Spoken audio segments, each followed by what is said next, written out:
우리가 이사야 52번째 시간으로 기다리는 자라는 제목으로 같이 말씀을 나누도록 하겠습니다. 이 세상에 어려움이 없는 사람은 한 사람도 없습니다.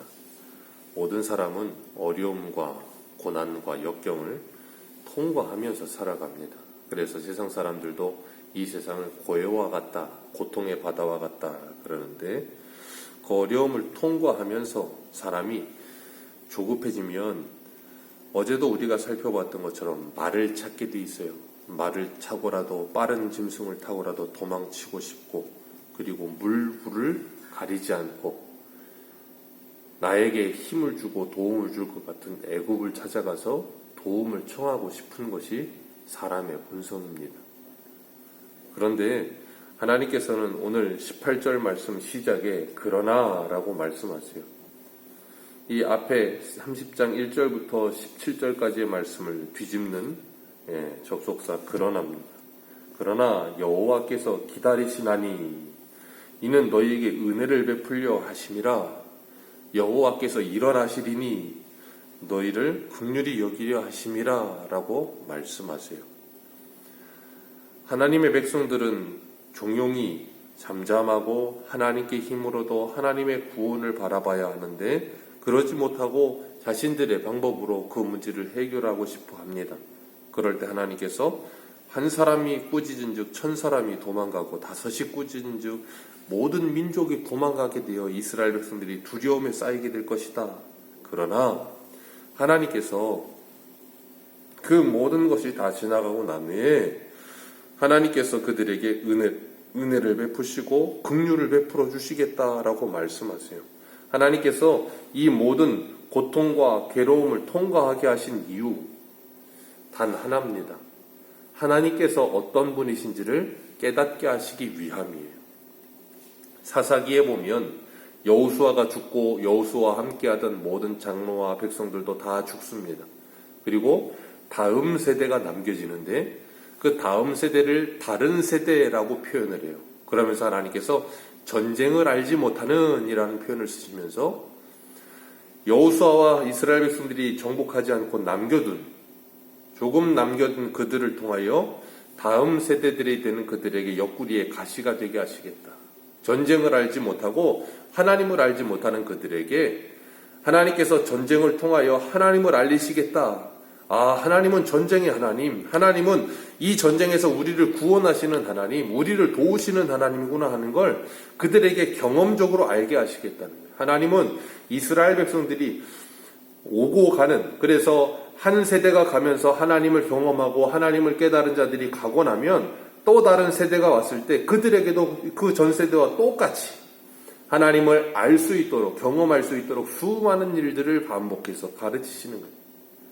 그러니까 우리도 한 사람이 태어나서 자라나서 수십 년을 살아가면서 평생에 예수를 믿고 하나님을 경험해가는 삶을 통해서 그 경험치만큼 하나님을 깨닫고 하나님을 알아가며 말씀이 글이 우리의 삶을 통해서 하나님으로 우리에게 보여지고 경험되어지게 하셔서 하나님을 알고 믿게 하시죠. 그리고 다음 세대가 일어났을 때 그들에게 우리와 똑같이 수십 년을 통해 그들이 하나님을 경험하고 배워가면서 체득하게 하세요. 말씀을 통해서 그들이 깨닫기도 하지만 이 말씀이 그들의 삶을 통해 수십 년의 삶을 통해 하나님이 체험되도록 하나님께서 수많은 일들을 통과하게 하십니다. 그래서 우리에게 고난도 찾아오고 힘든 일도 찾아오고 기쁜 일도 찾아오고 그 모든 일련의 일들을 다 통과하면서 하나님이 어떤 분이신가 하는 걸 조금이나마 깨닫게 하시는 거예요. 그래서 힘든 일이 찾아왔을 때 우리를 도우시기 위해서 기다리고 계시며 우리에게 긍휼을 베푸시기 위해서 일어나서 우리를 기다리시는 하나님. 그래서 우리로 하여금 그 하나님을 찾게 하시는 하나님. 시편 34편 19절에는 의인은 고난이 많으나 그 모든 고난에서 여호와 하나님께서 우리를 건지신다 그렇게 말씀하셨어요. 고난이 없을 수는 없어요. 오늘 본문에도 말하는 것처럼 20절에 환난의 떡과 고생의 물은 주시나, 환난의 떡과 고생의 물은 사라지지 않습니다. 우리는 그런 게 사라졌으면 좋겠어요. 우리는 20절과 21절이 뒤바뀌었으면 좋겠어요. 내 속에 있는 은과 금으로 만든 우상들과 모든 값비싼 것들은 남아있었으면 좋겠고, 환란의 떡과 고생의 물은 사라졌으면 좋겠어요.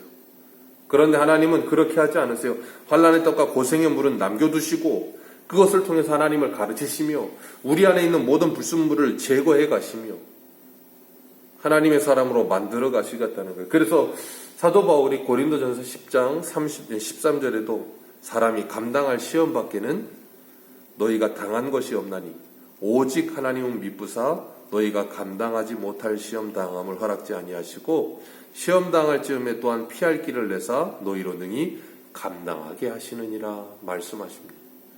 우리에게 찾아오는 시험들은 하나님이 분명히 말씀하세요. 우리가 감당할 수 있는 시험이다. 감당하지 못할 시험을 우리에게 주지 아니하신다. 그리고 그 시험을 당할 즈음에는 피할 길을 내신다. 그 피할 길이 누구예요? 하나님이죠.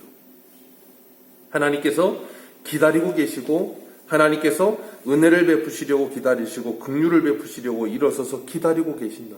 그 하나님을 기다리는 자는 오늘 18절 말미에 뭐라 그러세요? 복이 있다. 하나님을 기다리는 자는 복이 있다. 하나님을 기다리는 자, 의인은 믿음으로 말미암아 살리라. 하나님의 말씀, 그 하나님의 말씀이 이루어질 걸 기다리며 하나님을 바라보며 살아가는 사람. 믿음으로 기다리는 거예요. 어떤 믿음이요? 이 묵시는 정한 때가 있나니 종말이 속히 이르겠고 결코 거짓되지 아니하리라. 비록 더딜지라도 기다리라. 지체하지 않고 반드시 이루어지리라 하신 하나님의 그 말씀을 믿는 믿음으로 기다리는 거예요. 우리의 현실에, 우리의 눈으로 볼 때 우리의 현실은 이 말씀이 도무지 이루어지지 않는 것 같아요. 그래서 천년이 하루 같고 하루가 천년 같으신 하나님의 계획을 우리가 다 이해하지 못하겠는 거예요. 그렇잖아요. 하루살이가 하루를 사는데 어떻게 사람의 인생을 이해하겠습니까? 우리 하루살이에게는 하루만이 전부예요. 근데 봄, 여름, 가을, 겨울을 어떻게 알겠어요? 그런 것처럼 사람에게는 우리의 인생이 전부인 것 같지만 하나님께서는 그 아주 짧은 안개와 같은 인생을 통해서 영원하신 하나님을 조금이나마 알려주시고 가르치시며 깨닫게 하시면서 하나님의 이 크신 계획을 우리에게 조금씩 가르쳐 주시는 거예요. 그래서 우리는 하나님을 다 알 수 없지만 하나님께서 일하심을 말씀을 통해서 배우고 그 하나님에 대한 믿음을 가지고 기다리며 하나님을 따라 사는 삶을 사는 거예요. 그걸 하나님은 의인은 믿음으로 말미암아 살며 하나님을 기다리는 자는 복이 있다라고 말씀하시고 예수님은 끝까지 견디는 자는 구원을 얻으리라 그렇게 말씀하시는 거예요. 그래서 성도는 그렇게 기다리는 삶, 하나님을 바라보는 삶을 살면서 때로는 힘들고 어려울 때 기도하지요. 하나님 도와주옵소서. 그럼 하나님께서 우리에게 믿음과 확신을 더하여 주시는 겁니다. 그래서 우리가 이 세상을 살아가면서 범사에 기한이 있고 천하의 모든 때가 있다 그러셨어요. 하나님이 도와주시는 때, 하나님께서 우리에게 일하시는 그때 알지 못합니다. 욥도 답답해했죠. 하나님을 아무리 찾아도 이런 수많은 고난과 역경을 통과하면서 하나님을 아무리 찾아도 기도를 해도 응답지 않으시고 만나주지 않으시는 것 같아서 답답하고 괴로울 때 욥이 고백한 건 하나입니다. 나의 가는 길을 오직 하나님이 아십니다. 하나님이 나를 단련하시면 내가 정금같이 나올 것이라는 것은 내가 압니다. 그 고백이에요. 그런데 지금 당장은 도무지 하나님을 만날 수도 없고 하나님의 말씀을 듣지도 못하며 그래서 답답하고 괴롭습니다. 그러나 하나님께서 나를 도우실 것이라는 믿음이 있습니다라는 고백이에요. 아브라함도 갈 바를 알지 못하죠. 우리들도 마찬가지입니다. 세상 사람들 그렇죠. 한치 앞을 알지 못합니다. 그러나 하나님이 우리와 함께 하시며 우리를 도우시리라는 믿음을 가지고 나아가는 거죠. 우리 19절 말씀에 보면 우리 19절 같이 읽습니다. 시작. 시온에 거주하며 예루살렘에 거주하는 백성아 너는 다시 통곡하지 아니할 것이라. 그가 내 부르짖는 소리를 말미암아 내게 은혜를 베푸시되 그가 들으실 때에 내게 응답하시리라. 아멘. 하나님께서 예루살렘과 시온에 거주하는 백성들에게 다시는 통곡이 없게 하시겠다 말씀하시면서 하시는 말씀이 뭐냐면 내 부르짖는 소리로 말미암아 그러셨어요. 우리가 고통 가운데 하나님께 부르짖는 소리를 하나님이 들으시고 우리를 도우시며 우리를 은혜를 베푸시며 구원해 주시겠다 말씀하세요. 하나님께서 이스라엘 백성들을 애굽에서 구원해 내실 때 이스라엘 백성들이 부르짖는 소리를 들으시고 그러셨어요. 그리고 바벨론에서 70년이 끝나고 그들을 돌이키실 때도 예레미야 29장에 보면 하나님께서 70년 동안 너희들이 거기 살 것이다. 그러나 너희들을 향한 나의 생각은 내가 하나니 저주가 아니다. 고통이 아니다. 너희들에게 은혜를 베풀고 소망을 주려는 것이다. 그러시면서 70년이 차면 너희들이 내게 부르짖고 그러셨어요. 하나님은 우리가 부르짖지 않는데 우리를 도와주지 않으십니다. 우리가 부르짖기를 기다리고 계세요. 18절의 말씀처럼. 모든 걸 다 준비해 놓으시고 우리를 도와주실 모든 것들을 준비해 놓으시고 기다리고 계세요. 언제까지요? 우리가 하나님께 도움을 청할 때까지. 우리의 힘으로 할 수 없다는 걸 알고 두 손을 들고 하나님께 도움을 청할 때까지 기다리셨다가 우리가 하나님께 도움을 청하는 순간에 하나님께서 우리를 긍휼히 여기시며 회복해 하시는 거예요. 그래서 하나님은 나를 도우시는 하나님, 하나님은 나를 치료하시는 하나님, 하나님은 나와 함께 하시는 그 하나님이 어떤 분인지를 경험하게 하세요. 그것을 영생이라고 부르죠. 요한복음에서는. 20절에 환난의 떡과 고생의 물을 주실 것이다. 그러나 그 환난의 떡과 고생의 물을 먹는 가운데 너희들의 스승은 하나님께서 숨기지 않을 것이며 너희들의 스승을 너희들이 보게 될 것이다 라고 말씀하세요. 이게 성도의 복입니다. 우리가 인생을 살면서 환난의 떡과 고생의 물은 먹지만 우리의 스승 되신 성령께서 우리와 함께 하시면서 우리를 도와주신다라고 말씀하십니다. 숨기지 않으신다라고 말씀하십니다.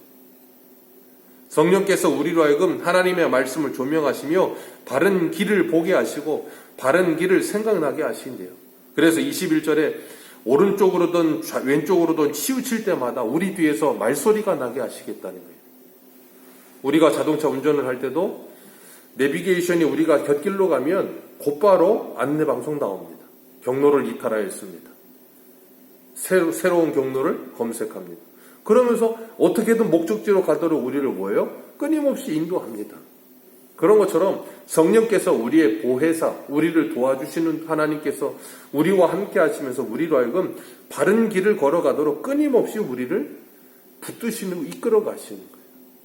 그래서 로마서 5장에 보면 5장 3절과 5절에 우리가 환난 중에 즐거워하나니 이는 환난은 인내를, 인내는 연단은 소망을 이루는 줄 알미로다.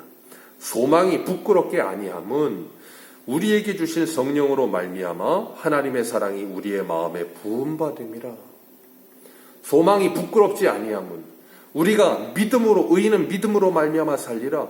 기다리며 사는데 그 기다림의 소망이 부끄럽지 않음은 성령께서 하나님의 사랑을 우리의 마음에 계속해서 부으십니다. 어떻게 부으세요?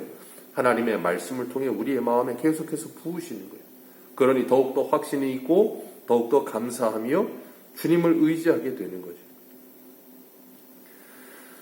하나님께서 우리로 하여금 그 하나님의 말씀을 붙들게 하시고 좌로나 우로나 치우치지 않게 하시겠대요. 하나님께서 모세가 죽고 다음 세대와 함께 가나안 땅에 들어가야 할 여호수아에게도 이 말씀 21절의 말씀과 같은 말씀하셨어요. 오직 강하고 담대하여 내 종 모세가 내게 명령한 그 율법을 다 지켜 행하라. 좌로나 우로나 치우치지 말라. 그리하면 어디로 가든지 형통하리라. 좌로나 우로나 치우치지 말라. 그리하고 바른 길로 가라. 그리하면 오늘 21절에는 안 나오지만 뭐라 그러세요? 형통하리라. 바른 길을 가는 것이 형통이라고 말씀하세요. 우리 생각에는 바른 길을 가는 게 형통이 아니라 바른 길을 가는 것보다는 무엇인가 결과물이 나타나는 걸 형통이라고 생각을 해요. 그래서 오늘 본문의 22절에 버려야 될 것들, 바른 길을 가는 게 중요하지 않고 좌로 우로 치우치든지 금과 은으로 부어 만든 것들이 가득한 것들이 내 안에 소유되어지는 것을 형통이라고 세상 사람들은 이야기합니다. 그런데 그것이 우리에게 소유되지 않는다 할지라도 우리가 하나님의 말씀의 길로 바르게 걸어갈 수만 있다면 그걸 형통이라고 불러요. 그러니까 형통의 개념을 우리가 세상 사람들의 개념을 가지고 형통을 생각하기 시작하면 우리는 하나님께 찾아와 하나님께 기도하면서 22절에 하나님께서 성령을 통해서 우리의 마음을 비추어 버리라고 말씀하시는 금과 은으로 조각한 우상과 부어 만든 우상들을 달라고 기도하게 되는 거예요. 그런데 우리의 형통의 개념이 분명하게 바로 서서 하나님의 말씀 위에 바로 가야 한다는 것을 깨닫게 되면 성령께서 우리에게 말씀으로 조명하실 때 그 모든 우상들을 더러운 물건을 여김처럼 불결하게 여기는 것처럼 내어 던져버리게 될 것이라. 그것이 성령으로 말미암아 영적인 시선이 열려진 하나님의 사람들의 삶이라 그렇게 말씀하고 계시는 거예요. 그래서 우리가 그 거룩의 길을 걸어가게 되는 거예요. 왜요? 그것이 우리에게 복되다라고 우리에게 말씀하고 계시기 때문에. 그리고 그것이 그렇게 복되다는 것이 내게 여겨지기 때문에 가능한 일이에요. 그게 아니고 22절의 말씀처럼 부어 만든 우상과 올린 금으로 더럽게 만들어 놓은 그 우상들이 값비싸 보이고 가치가 있어 보이고 내게 너무나도 소중해 보이면 누가 그걸 버리겠습니까? 버린다 말을 하면서도 못 버리죠. 왜요? 아까운데요. 그런데 그것이 형통한 길이라는 건 바른 길로 가는 것이 형통한 길이라는 걸 깨닫게 될 때 그것이 우리 이 금과 은으로 만든 부어 만든 우상이 우리를 그 바른 길로 가지 못하게 하고 형통한 길로 가지 못하게 한다는 걸 정말로 믿고 깨닫는다면 그걸 당연히 버리겠죠. 그건 내게 가치 있는 것이 아니라 오히려 내가 가치 있는 길로 가는 것을 가로막는 것이 되니까 장애물이 되니까. 그래서 예전에 우리나라에 한참 유행했던 책이었던 내려놓음이라는 책이 있었죠. 이것들을 내려놓는 거예요. 왜요? 더 가치 있는 것을 향해 가기 위해서. 하나님께서 우리로 하여금 그 하나님의 말씀으로 돌이켜져서 하나님을 찾는 자, 그리고 우리의 눈이 열려져서 온갖 더러운 것들을 내어버리고 바른 길을 걷게 되는 자들에게 주시는 복이 뭐냐면 23절이에요. 23절에 땅에 뿌린 종자에 주께서 비를 주시며 먹을 것을 내려 곡식이 풍성하게 하시고 기름지게 하실 것이라. 어떻게 해요? 우리의 스승이 뒤에서 말씀하실 때마다 그 말씀을 듣고 바른 길로 걸어가게 될 때 이사야 55장에 그러시죠. 너희 목마른 자들아 내게 나아오라. 돈 없이 값 없이 와서 젖을 사라. 그리하면 너희가 좋은 것으로 기름진 것으로 먹으리라. 너희 영혼이 살아나리라. 하나님께서 우리들을 그렇게 살려내시겠다. 가장 좋은 것으로 우리에게 주시겠다라고 말씀하시는 거예요. 그래서 우리로 하여금 결국은 26절 같이 읽습니다. 시작. 여호와께서 자기 백성의 상처를 싸매시며 그들의 맞은 자리를 고치시는 날에는 달빛은 햇빛 같겠고 햇빛은 7배가 되어 7날의 빛과 같으리라. 아멘. 하나님의 회복의 날이 찾아올 것이라는 거예요. 여기 보면 자기 백성의 상처를 싸매신다 그러셨어요. 이사야 처음 시작할 때 1장에는 하나님께서 이렇게 말씀하세요. 1장 5절 너희가 어찌하여 매를 더 맞으려고 폐역을 거듭하느냐. 온 머리는 병들었고 온 마음은 피곤하였으며 발바닥에서 머리까지 성한 것이 없이 상한 것과 터진 것과 새로 맞은 흔적뿐이거늘 그것을 짜며 싸매며 기름으로 부드럽게 함을 받지 못하였더라. 지금 이스라엘의 영적인 상태는 온 몸이 매를 맞아서 상처투성이고 새로 맞은 흔적뿐이라는 거예요. 그런데 그걸 고침받으려 하지 않고 싸매려 하지 않고 회복하려 하지 않아요. 그런데 하나님께서 그들을 뭐 하시겠다는 거예요? 그러나 하나님께서 은혜를 베풀려고 기다리고 계시고 긍휼을 베풀려고 일어나 기다리시면서 하나님께서 그들을 반드시 회복하시고야 마시겠다는 거예요.